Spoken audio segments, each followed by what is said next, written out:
Hey everyone, welcome back to another video. In this one, I'm taking a look at Odin, and I actually got his potential quite earlier on, but held off from making the video because I wanted to see if they would fix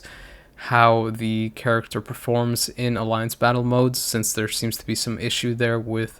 the character not being able to utilize any supports.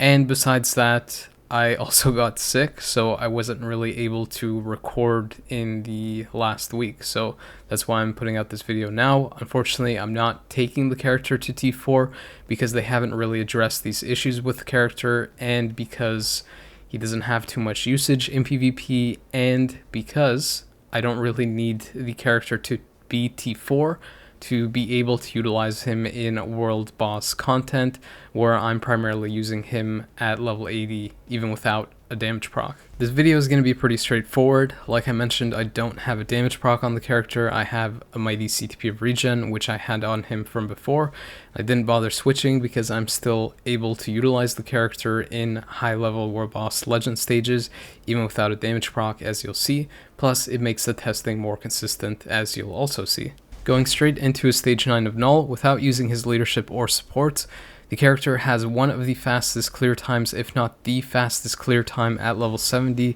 without that damage proc,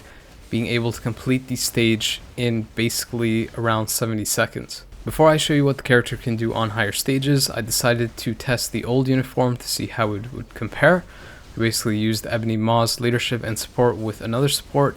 and Odin was able to do about 15 health bars of damage within about a 2-minute and 15-second window. With the new uniform and utilizing his own leadership, he's able to do about 15 health bars more than the old uniform,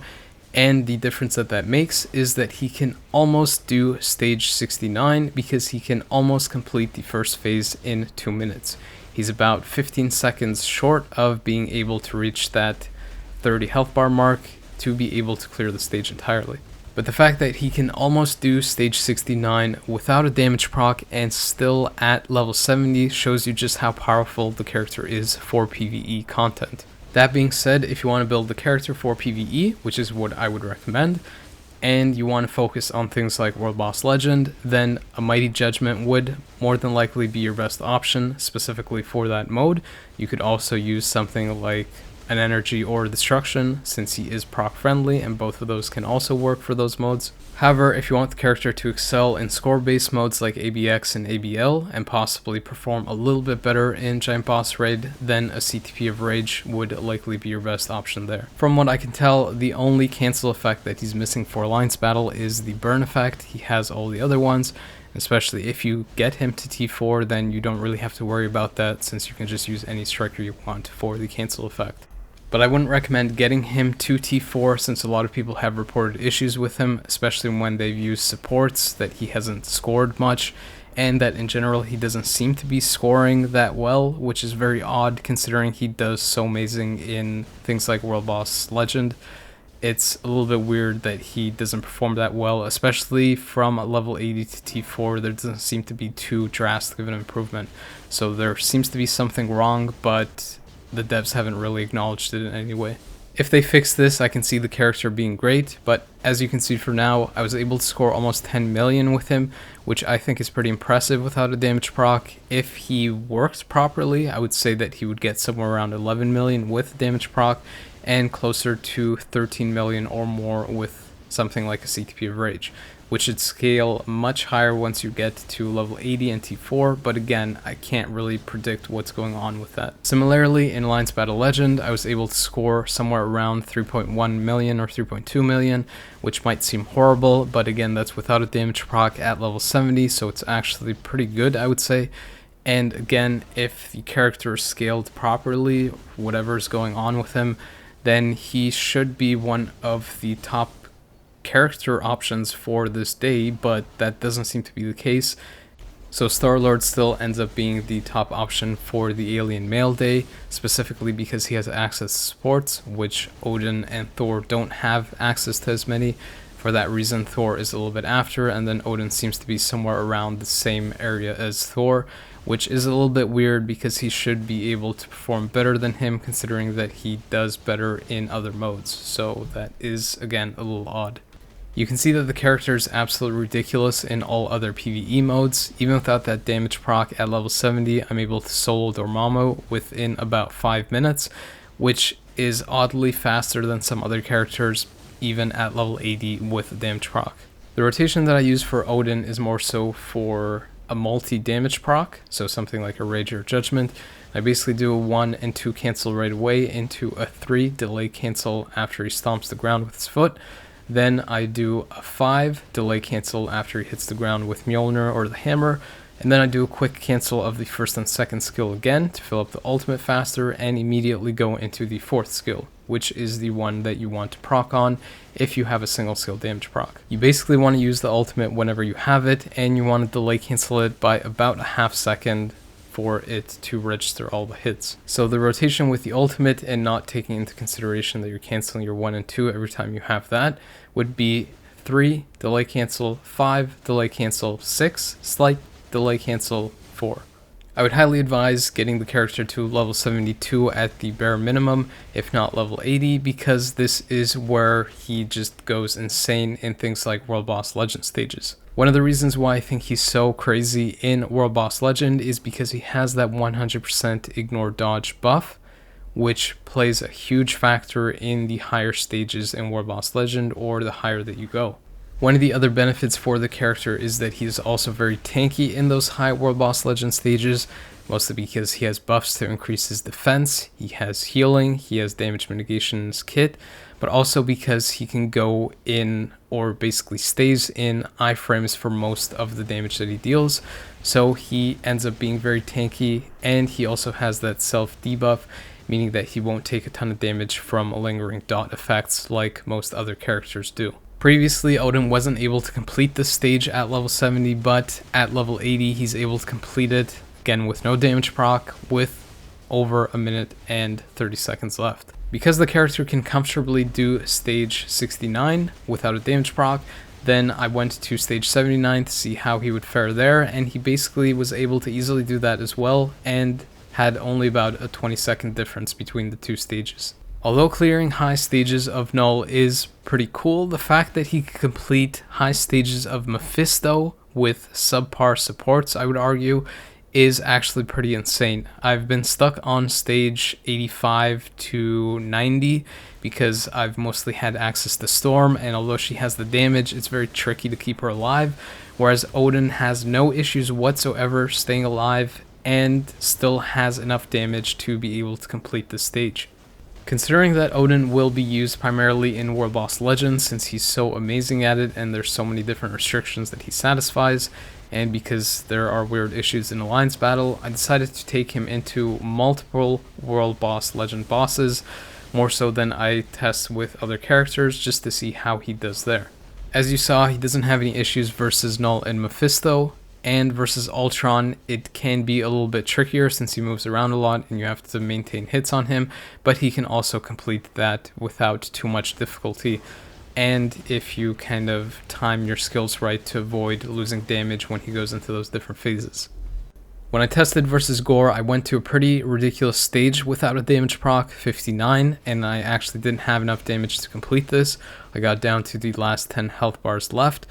But one of the things that I noticed is that he does sometimes lose out on a ton of damage if Gore just immediately jumps to another part of the map, which is pretty unfortunate. But one of the good things is that he is tanky enough to keep attacking him even when Gore goes into those purple attacks that have the pierce and can hit you while you're in iframe. With a proc, he should be able to comfortably do this, and if I went maybe 10 stages lower, I probably could have completed this without a damage proc as well. So if you're still not convinced that the character is ridiculous for PvE and specifically World Boss Legend, this is the final test that really convinced me that Odin is ridiculous in this mode, and it is a stage 24 of World Boss Legend Jean, or Dark Phoenix, or whatever you want to call it. He was able to complete this at level 80 without damage proc, and the reason that I find that so ridiculous is because I have characters who are level 80 or some are even T4 with damage procs and can't complete stage 29.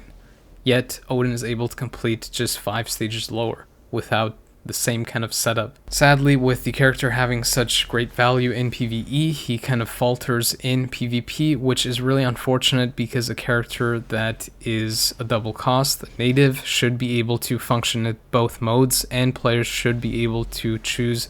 how and where they want to build him to excel in whatever they choose. But unfortunately, he's missing a lot of the key mechanics to make him function at a high level in PvP. He's missing an iframe ignore, which would have gone a long way. He's also missing things like penetration, which also would have really helped, and even having something like super guard break penetration or even super guard break immunity would have made a huge difference. Some of the things that he does have, however, is high skill priority on his 4th and 5th skill, which is what the AI prioritizes, and both of those skills are full iframe skills, meaning that if you're facing opponents that don't have iframe ignore, they're pretty much just gonna end up having their health completely depleted because they aren't able to attack him while he's going through those different skills. The 4 and 5 also have lingering damage, which can hit the opponent even if those skills are interrupted, and the 5th skill also gives him invincible and healing, so if you do want to build a character for PvP, you do get survival from those skills, meaning that you don't necessarily have to build him for survival, and you can utilize something like a mighty CTP of destruction since he attacks so quickly and stays in iframes. Could potentially help you take out some big metas by being able to burst them down with that quick proc and penetration. I think I can easily say that Odin is the best level 80 character in the game now. Of all the other characters in the game, no one performs at his level just by being at level 80, and you don't even need to take the character to T4 just to utilize his newest uniform and to get the benefits from it. However, this insane performance at level 80 does come with some drawbacks. Unlike other native tier 2s, he doesn't have much functionality in PvP. There is something to say about him getting a huge HP boost once you get him to T4, but I don't think that will be nearly enough to help him out because of the stuff that they left out in his kit to perform at a high level. Besides that, the character should have excelled in Alliance Battle Extreme and Alliance Battle Legend for the specific days that he satisfies, but again, due to the unknown issues with his performance there, maybe there's bugs, I don't know, maybe he needs to get buffed, and that is something that devs really should consider if there isn't any bugs, because he really should be the top option for those days, considering that for a native tier 2 double cost that is so expensive, and without having much value in PvP, he should be able to dominate the PvE side where the devs are focusing him towards. It's a little bit weird for me to recommend this character because he has mixed value once you go past T4.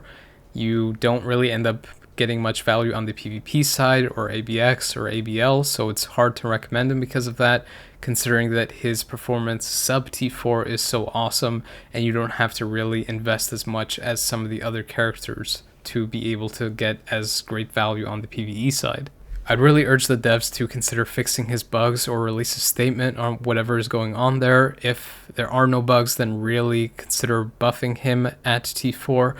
and possibly even giving him some PvP value, since it's very weird for me to not recommend a native tier 2 where everyone should be excited to be able to build them and get value out of them, whereas for Odin, his value is pretty much just capped off or just peaks at level 80 for PvE alone.